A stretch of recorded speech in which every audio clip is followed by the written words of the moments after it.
Shalom, shalom. Uh, it's your brothers from the Hopeful Elect Man again with the video on a Friday, a so-called Friday, right? Going into the Sabbath, right? Want to talk about the Sabbath. Going into the Sabbath, want to talk about the Sabbath. I'm your brother Azrael. This is your brother Dan, right? The brother Isaiah may or may not be getting on, but we are the Hopeful Elect. Here to give our 2 cents on some scriptures and some video, right? The title of today says Respect the Sabbath. Before we get started, we want to give all glory and honor and praise and obeisance and oblation to the Most High God of Abraham, Isaac, and Jacob, who sent his son as an instrument of salvation for the nation. And that nation is Israel, right? And all those that cleave. Shout out to the cleavers, right? Getting started, man. I want to play this video first. Let me share my screen. I'm going to share the video first. Put it on my Instagram story of a brother named Donnie, right? I believe he has entered into the truth. But you know, a lot of these social media influencers have suppressed themselves so they can keep their following, right, and not come off abrasive, right, or too aggressive. But you can always kind of, you know, when an indigenous person of, you know, Negro descent, African American, Hispanic, Indian, when they start saying stuff like Yah and Yahushua, and they start trying to pronounce Hebrew words and start focusing on things like the Sabbath, you understand, you can just kind of understand, like, yeah, they have definitely entered into know who they are, right? And that's an importance, right? Because when we know who we are, we do better, right? We take things more serious. Before we knew who we are, right? We felt like we could do anything and God would forgive us. We felt like we could be any religion. We felt like any way was the way.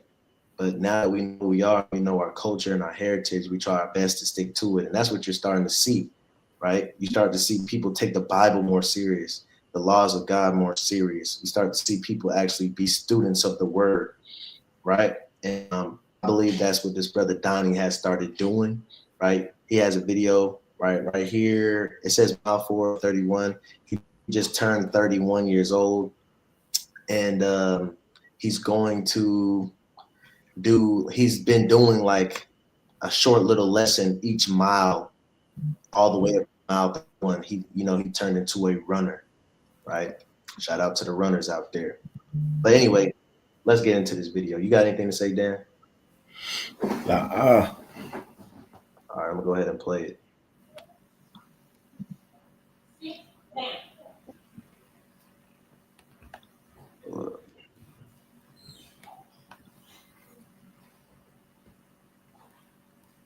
Let me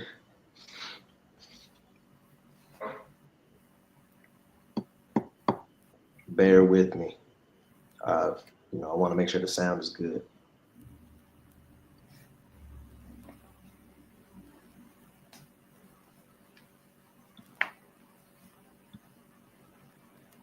The African lion rests up to 20 hours per day in order to protect his pride and his land.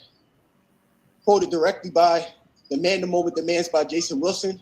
I'm on mile 431 for my 31st birthday, and I'm listening to this audiobook. That hit me to the core. I'm an entrepreneur, and I run ultra marathons. So clearly, I'm talking about rest right now when I'm running 31 miles, but it's true. He says that you have to honor the Sabbath just as much as you honor your grind and your sweat, because your joy, your peace, and your value is not just in your sweat equity. It's also in your rest. Hey, join mensbookclub.com so we can read and listen to these books together. The African lion rests up to 20 hours per day in order to protect his pride. Right. So, just wanted to play that real quick. Did that play clean? Yeah, it played clean. As far as audio, the video was kind of chopped up, but it did what it needed to do. All right. Yep. So he started off by saying the African lion rests 20 hours a day. There's 24 hours in a day, but the African lion rests 20 hours a day, and it's still the king of the jungle. Now, sidebar for the people that get on me about my dog, right? Those that know me, is you keep your dog like 20 hours a day. The lion doesn't do nothing but sleep. You go to a zoo, you can actually see it in real time. That lion is sleeping. 9 times out of 10, when you go to the zoo, you can't find that lion because he's sleeping, right? 20 hours a day, and he's the king of the jungle. So keep that in mind. He also says something important too that I feel like that affects all of us, right? He says you have to fall in love or honor the Sabbath just as much as you honor the grind, right? Just as much as you honor the grind. How many of us make excuses not to do the Sabbath or interrupt the Sabbath because we're too into the grind. We're too into the money. We're too into the come up. We're too into paying the bills. We're too into the future, and we overlook the importance of the Sabbath. First and foremost, the Sabbath is a commandment, actually in the Big Ten, right? And the thing about it is, we're supposed to do the commandments. If we don't do the commandments, it's a sin. The wages of sin is death, and also other repercussions. So if you wonder why you're still struggling, wonder why you're still living check to check, you wondering why things still ain't working out since you come into the truth, and you know that you've made excuses to work on the Sabbath, to put energy into the Sabbath, put energy or exhort energy on the Sabbath, right? Check it out, man. That's probably the reason why you're not where you want to be, right? Because you don't honor the rest that God has tried to give you. You got something to say? Yeah, man. I just wanted to give a quick shout out, man. He name dropped a book that I thought about getting myself by the wise elder Jason Wilson. A lot of you guys know him on Instagram or social media. He's a bald guy, but he mentioned the book, "The Man, the Moment Demands." Seems like there's a lot of good stuff in there, man. A lot of people say it's a lot of good stuff in there for men going into different stages of their life, whether it's husbandhood, fatherhood, brotherhood in general. But I also want to say, Jason Wilson, man, he's one of those guys who I believe is in the truth too. I think he either starts off by or ends all his video with saying "Shalom, family." You know what I'm saying? And just from him keeping the Sabbath, just putting two and two together, man. That brother know who he is. You know what I'm saying? Just like Kyrie Irving was saying, man, I know who I am now. You know, but I think I want to say do plan on buying this book, man, because a lot of people are saying there's a lot of good stuff in there. Right. And another from the video, he's listening to the audio book while he runs. That might be something I might start doing every when I go running. I just listen to music, but sometimes music starts kind of making you mad on your run. You like, man, I'm tired of listening to these beats in my ear while I'm running. It kind of gets irritating, right? Nonetheless, right? Not saying to buy the book right now because Sabbath and things like that, but look into it if you're into books or you're trying to get into reading, man. It's definitely something to get into, right? But the Sabbath, we gotta honor it. A lot of us, we don't honor it, right? And how can we expect increase in our life if we don't allow rest, right? With everything takes time, right? With everything, everything needs rest, right? Plants need rest to grow. Your kids need rest to grow. You need rest to grow. Your muscles need rest to grow, right? Everything that needs to grow needs rest. So how can you expect your life to have increase if you don't rest? And God has given us the Sabbath for that. So let's get into the first precept, Psalms 127 and 2.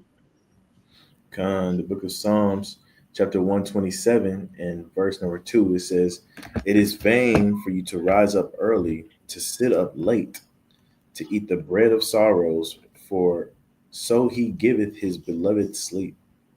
Right? When it says it's vain, it's meaning it's selfish. It's meaning it's vanity, meaning you're doing it for yourself, right? Team no sleep. The grind don't stop. Um, you know, 4/7.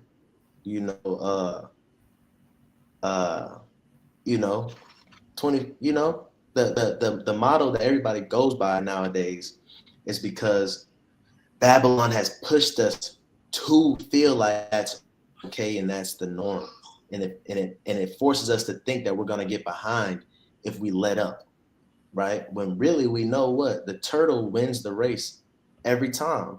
You can't beat a hare. That's why it's saying you could beat a hare if you want to, or the rabbit, right? But it's gonna be vain. Do all these things and tire yourself out. To rise up early, right? To sit up late, to eat the bread of sorrows. It's not saying don't rise up early. It's not saying don't work hard.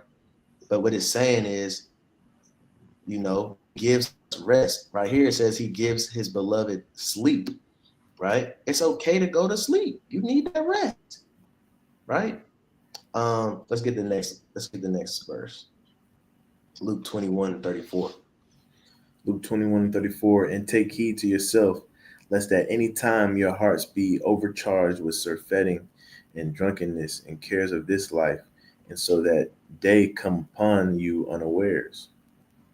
Right? What is surfeiting? Right? What is surfeiting? So like, yeah, right? It says, don't let your hearts be overcharged with surfeiting, right? Let's look up the word surfeiting.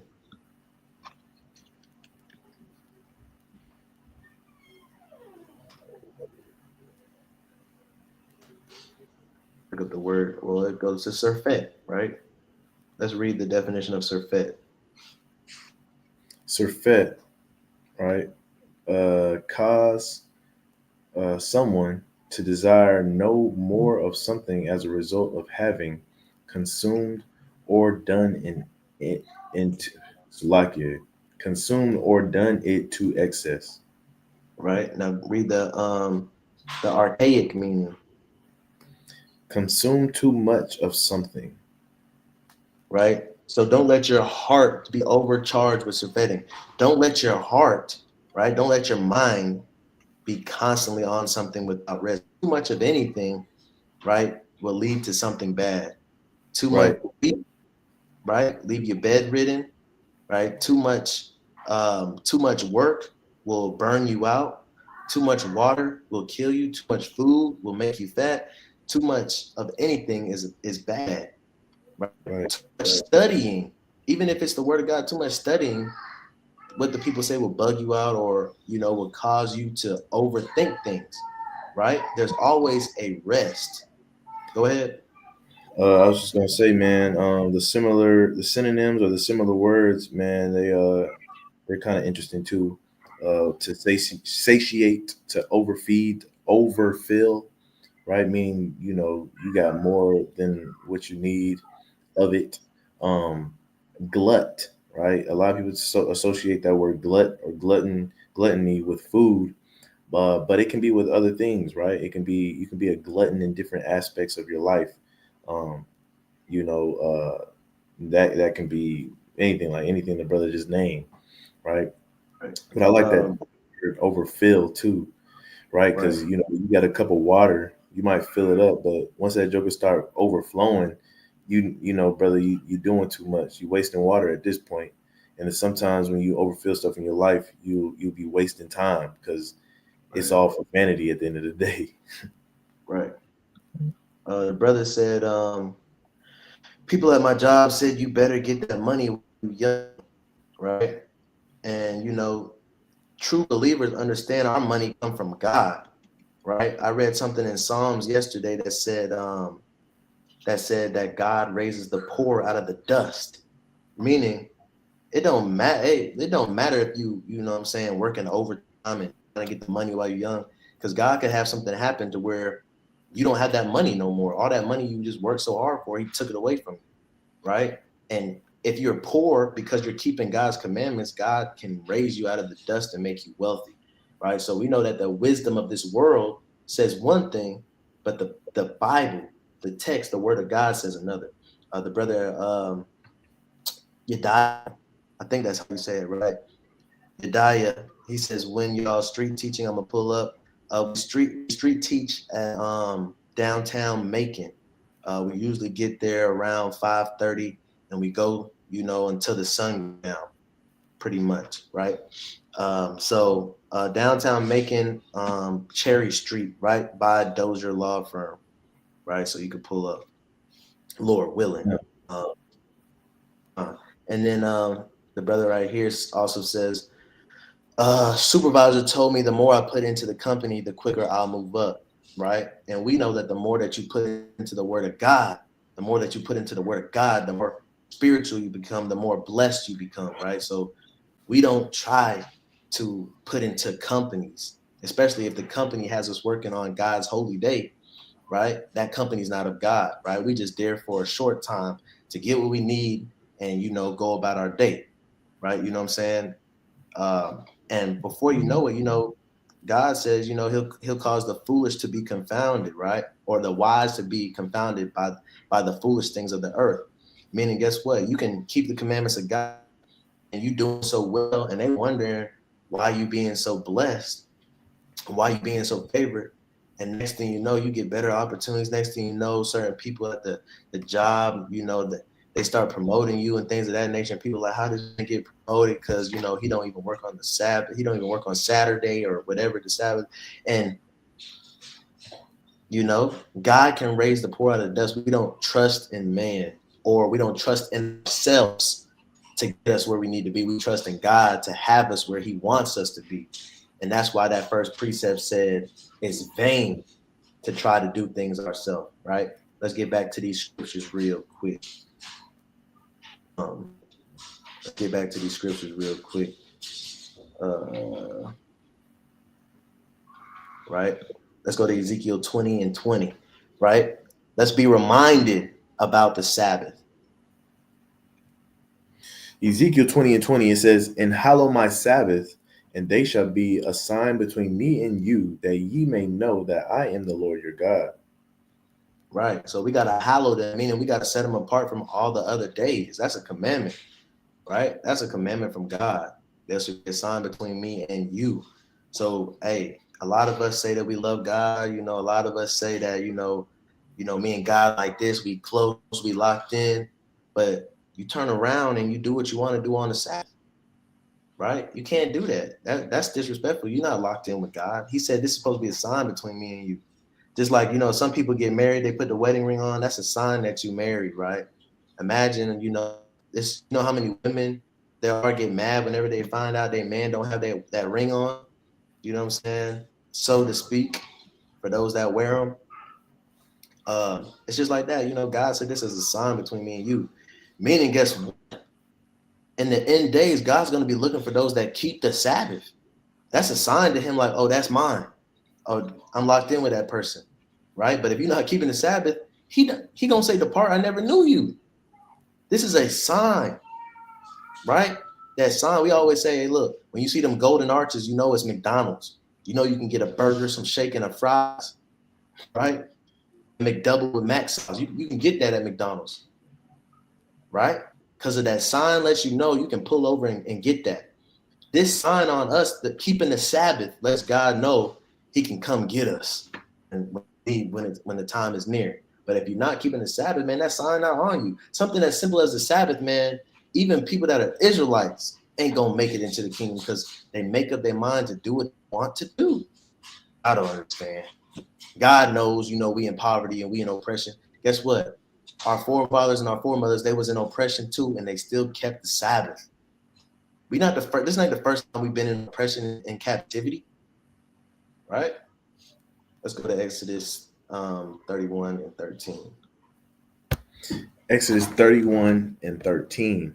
It says, "Speak thou also unto the children of Israel, saying, Verily my Sabbath ye shall keep, for it is a sign between me and you throughout your generations, that ye may Once know that again, throughout your generations, it don't stop.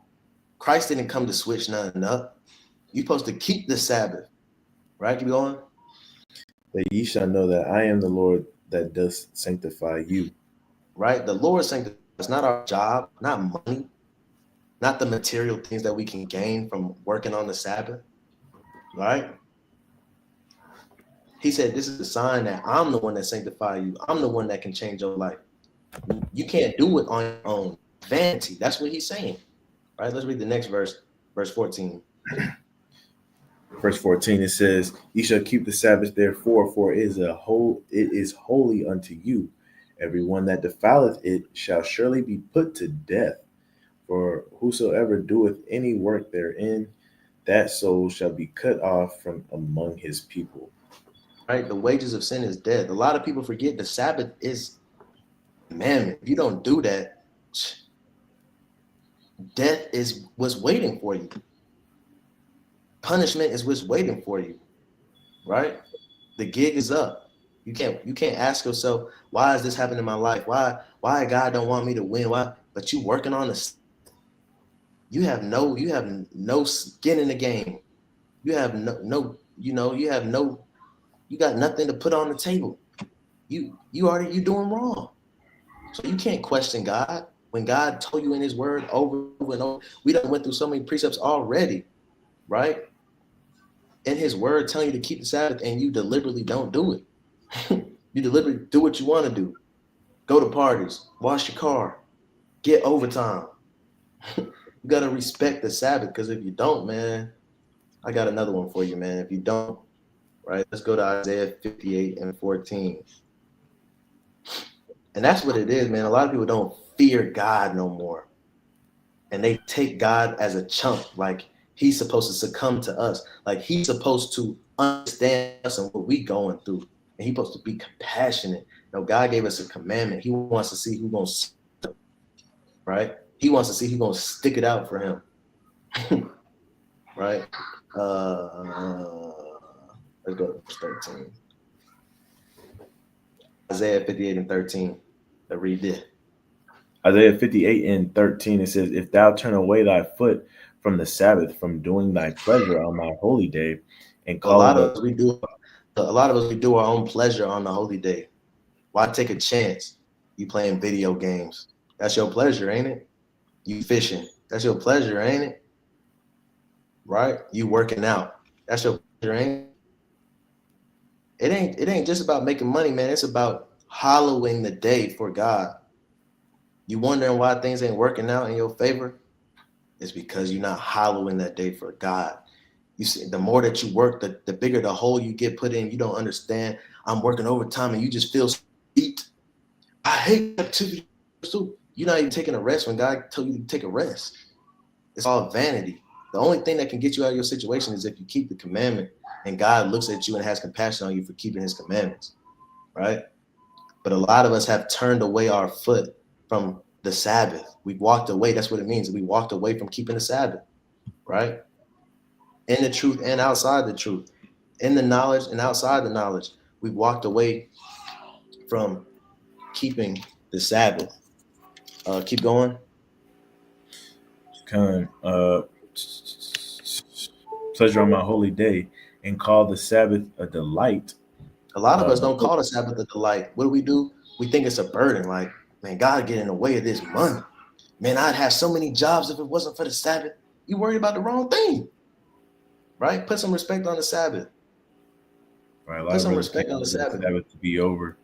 Can't wait right? till the Sabbath to be over so they can go out to eat. Some brothers go to the Right. club. Man, I Some can't wait to the brothers, Sabbath. Yeah, can't wait to they get crack the they Sabbath crack day open over. the bottle. You know what I'm saying? Right. Like, Your mind is in the wrong place, man. You should not want the Sabbath to end. right. Is waiting for the Sabbath. Sisters waiting for the Sabbath to end so they can do their own pleasure, right? God gave you that rest for a reason, man, and you don't call it a delight no more. You call it a burden. That's how you treat it, like it's a burden. Man, if it wasn't for the Sabbath, man, I'd be up right now. And some of y'all say, I know God said I'm Lord of the Sabbath, so I can really do what I want to do on the Sabbath. Okay, all these prophecies, all these commandments telling us to keep the Sabbath. You're gonna find out at the end that you was letting this in your heart deceive you, your mind deceived you. Right? Keep going. The holy of the Lord, honorable. The holy of the Lord, honorable, and shalt honor him, not doing thy own ways, nor finding thy Mm, own pleasure, nor speaking thy mm, words. mm. Right? That right there had a lot of daggers in it. How are we supposed to honor the Lord? By working on the Sabbath, by hallowing that day, separating that day. A lot of us, y'all don't even pray 3 times on the Sabbath. A lot of y'all, you know what I'm saying, y'all barely read on the Sabbath, right? You take that time to just chill on Netflix and chill on the video game and chill on whatever, like watch sports games and all different type of stuff on the Sabbath. Did you take the time to watch lessons? Do you take the time to read? Do you take the time to pray? Right? Just little tiny things, man. You know what I'm saying? Just make the effort. I'm not saying like, you gotta be super strict and no electronics, but I'm saying if you got the electronics, make sure you're doing something productive according to the most high God's hallowing, right? Hallow the day. It says that shall honor him by doing the Sabbath, not doing your own ways. That means you can't make the Sabbath what you want it to be. You can't say, man, you can't say, man, I am resting. But you know what? I did pay for this, a few weeks back. And I don't want to waste money. So I guess I'll just go and I'll pack me a lunch. That way I don't have to buy no food when I get. Nah, man, that's doing no way. Nor finding thine own pleasure. Stop trying to make things fit into the Sabbath, right? Stop trying. It's my hobby. God will understand. I can only do it on this day. Stop, man. You're speaking thine own words. All right, let's get verse 14. Uh, verse number, scroll down. Oh, my bad. Verse number 14.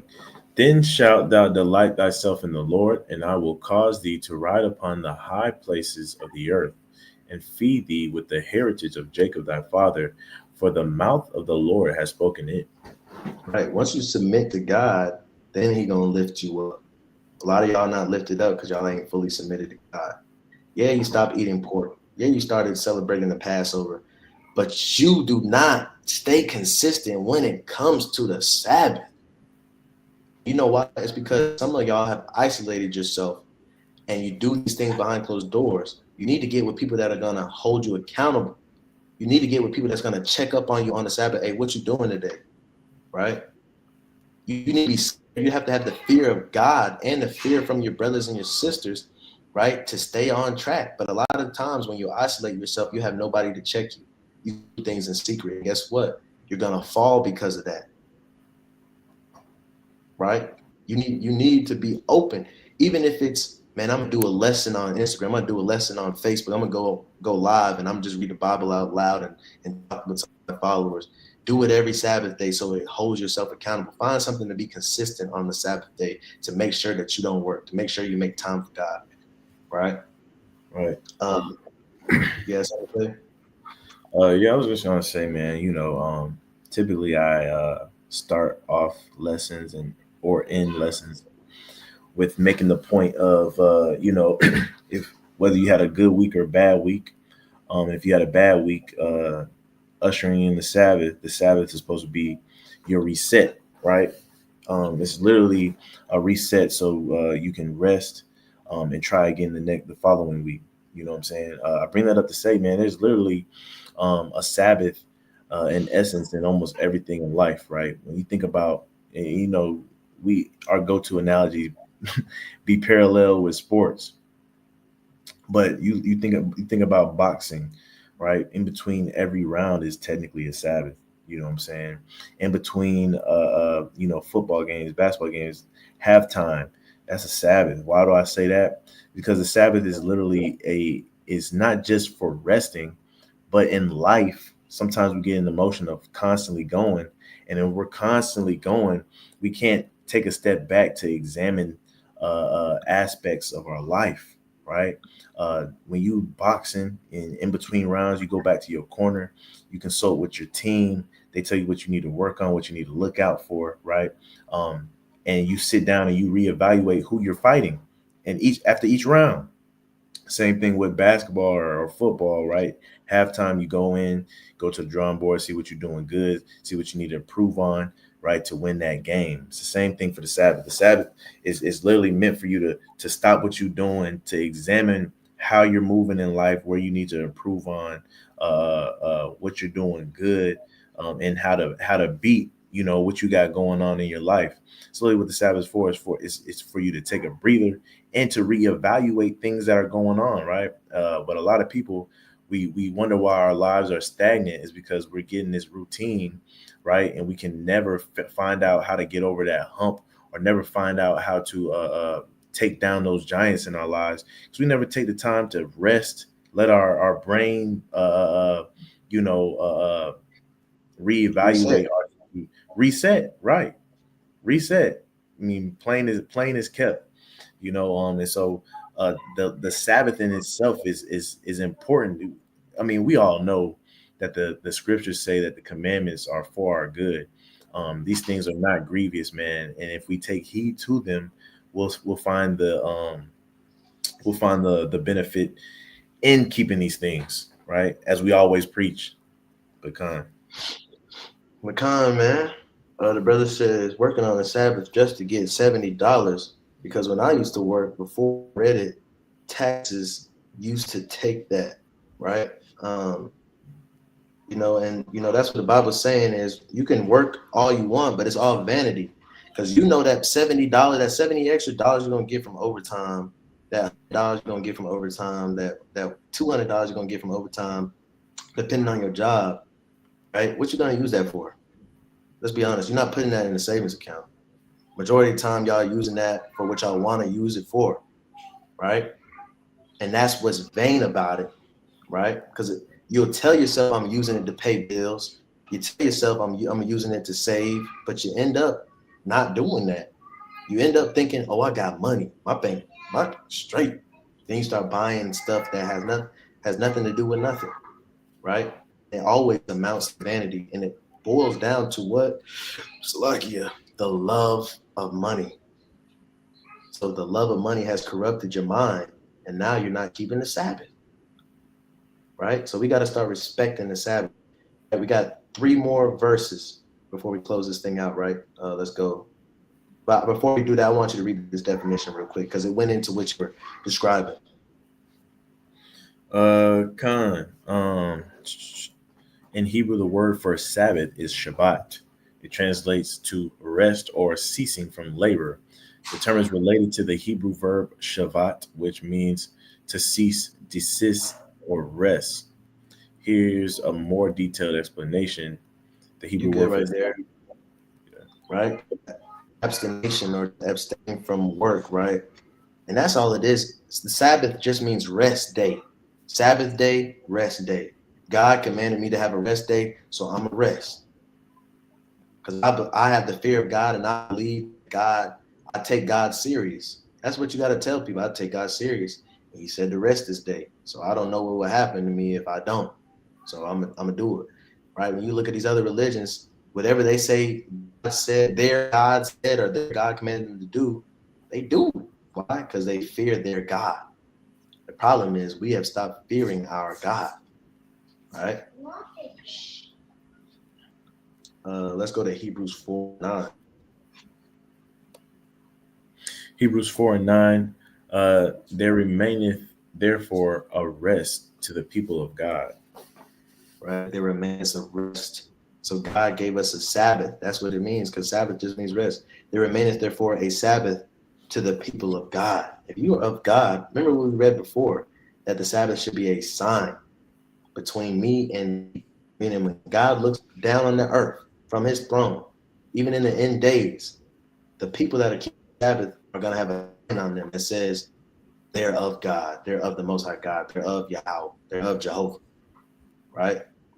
If you do not keep the Sabbath, if you don't keep a Sabbath day, God will not see you. He don't know you. There's no sign on you.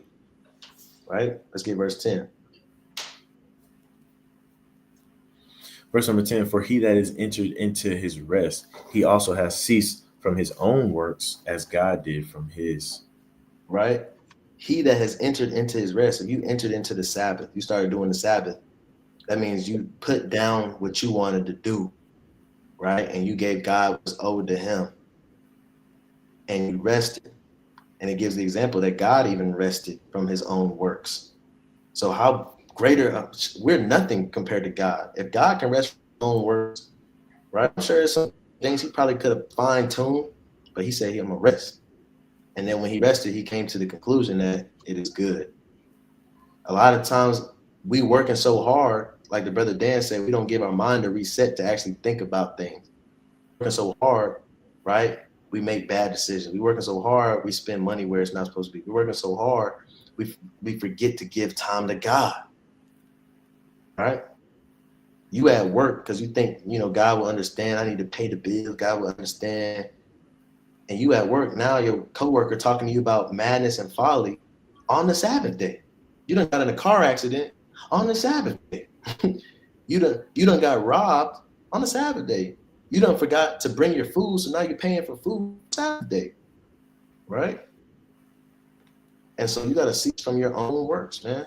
And you got to trust God. And even if you get persecuted for keeping the Sabbath day, guess what? Your foremothers and forefathers was persecuted too. This ain't the first captivity you've been in. You ain't special. You ain't God's chosen special little baby. You know what I'm saying? God's special little anointed. Guess what, man? We all suffering through this. Right? Let's get the next verse. And I'm going through this because I know a lot of Israelites, and I'm at fault for not correcting them when they tell me, they feel comfortable because they feel like I'm a brother. But a lot of Israelites I know, I'm not even just talking about people in the world. It's Israelites out here that make their own excuse not to keep the Sabbath, or to do what they want on the Sabbath, or to go to work on the Sabbath. They make up their own excuses to do their own pleasure, which the Bible keeps telling us in the Old Testament and the New Testament not to do. Well, I just love this career. I know God's telling me to join the military, and they make us do PT on the Sabbath, but I know God has a calling for me to. No, stop, brother. That's you. God wants me to be in the police force. I know they give us shifts on the Saturday, but you have the option to choose not to go in the police force right now. Maybe God's not telling you to do that, brother. Now it's different if you get caught. If you come into the truth and the knowledge in those fields, that's different, right? God, you know what I'm saying? God brought you in that truth. He might need to use you, okay? But if you have the option to pick a job and you know that job has you to work on the Sabbath, do not pick it. If you do, it's because of vanity and you want to do your own thing. Stop making up excuses saying God's leading me to do this. I just know, I know what God says, but nobody knows my relationship with God like me. And I know God for a fact is telling me, no, he's not. That's your heart. It's deceiving you. Let's read this last verse, man. Close up. Verse 11, let us labor therefore to enter into that rest, lest any man fall after the same example of unbelief. Hey, so all in all, week, 7 days, and that last day we rest. Just like God created the earth in 6 days, and on the 7th day he rested. That is a foreshadowing of what's to come. It's telling us our days here are 6 days. But on that 7th day, we get salvation. We get peace from our enemies. We get rest from sin. We get rest from torment and crying and sorrowing. We're working, laboring for the Lord to get that rest at the end. And that weekly Sabbath, it constantly reminds us of the rest that we're going to get in the end. That's the purpose of the Sabbath. It's a weekly reminder that we got to put this work in so we can get to our rest. We got to put this work in so we can get to our rest. But if you lose track of that weekly reminder, you'll get sucked into the oppression and have that woe is me spirit. You'll have that, man, I'm just in the hole, I can't get out. Or you become blessed. You think you're getting blessed because you're doing your own thing and you're rolling with money. And now one sin leads to the next sin, and before you know it, you're doing the unthinkable, and you're saying God understands. Right? You have anything you want to add? Man, big advocates for the Sabbath. Come on, Big man. advocates. So with that, man, gonna wrap it up, man. I hope everybody has a peaceful Sabbath. Those are keeping it that keep it on Saturday. This is a hopeful elect. Once again, we'll be downtown Macon preaching 5:30 till sundown. We'll probably, Lord willing, get on again tomorrow morning, noontime, and hopefully, Lord willing, that can be edifying as well. And like our big brother Christ says, if you're not gathering, you're scattering. So do your best to help gather the people, whether that be preaching, whether that's be sharing videos, sharing the word, whether that be telling your neighbor about it, whether that be going to work and wearing your friends. Make sure we gather in the flock, because if not, you're just dispersing them, right? You're either doing one or the other. But with that, we're going to say shalom, and you guys have a peaceful rest day. Shalom. Shalom.